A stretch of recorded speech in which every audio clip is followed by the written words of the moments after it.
السلام علیکم ورحمۃ اللہ وبرکاتہ۔ عزیز ساتھیو، عبادت کا حقیقی مقصد کیا ہے؟ کسی بھی عبادت کے قبول ہونے کا مطلب یہ ہے کہ انسان کو وہ مل جائے جس کے لیے اس نے وہ عبادت کی ہے۔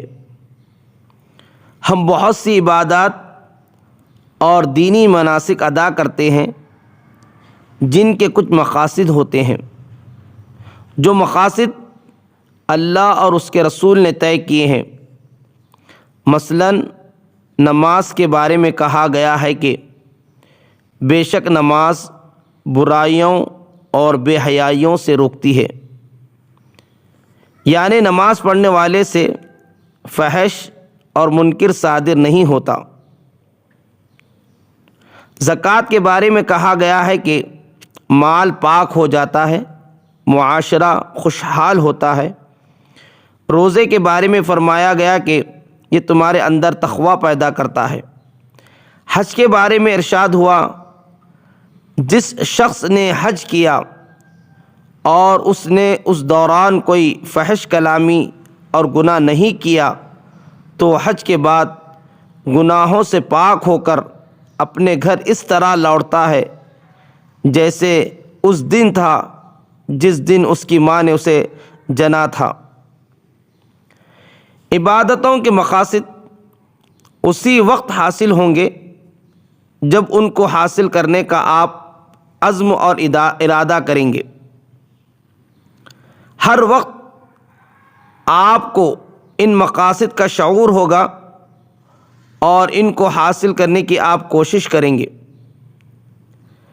اگر آپ نے مقصد حج پر نظر نہیں رکھی اور اس کے حصول کی کوئی کوشش نہیں کی تو آپ جیسے گئے تھے ویسے ہی واپس آ جائیں گے۔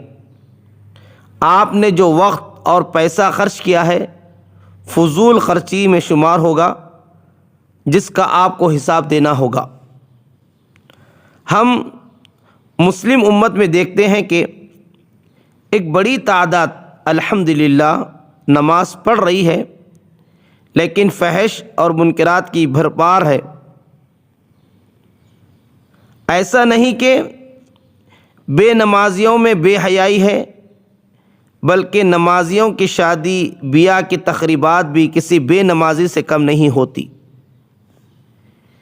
ان کے معاملات بھی بددیانتی میں مبنی ہے۔ ہر سال اربوں روپے زکوٰۃ کی مد میں نکالنے جاتے ہیں، اس کے باوجود ہاتھ پھیلانے والوں کی تعداد میں اضافہ ہو رہا ہے۔ روزے کے اثرات تو رمضان میں بھی نظر نہیں آتے، رمضان کے بعد کیا نظر آئیں گے؟ اس لیے رمضان کے بعد مسلم معاشرے میں تقوی کی جو بہار آنی چاہیے تھی نہیں آتی۔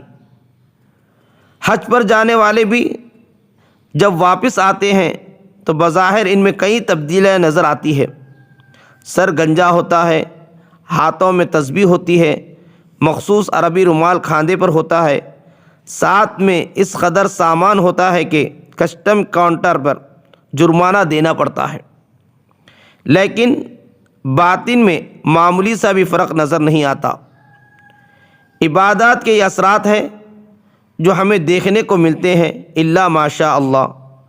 انفرادی طور پر تو ان عبادتوں کے اثرات خال خال محسوس ہوتے ہیں، لیکن جس تعداد میں لوگ ان عبادتوں کو انجام دے رہے ہیں اس کے نتیجے میں اب تک مسلم معاشرہ اسلام کی چلتی پھرتی تصویر بن جانا چاہیے تھا۔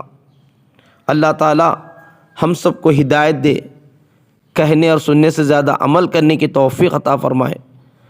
وصلی اللہ تعالی علی خیر خلق سیدنا محمد وآلہ واصحابہ اجمعین برحمتک یا ارحم الراحمین۔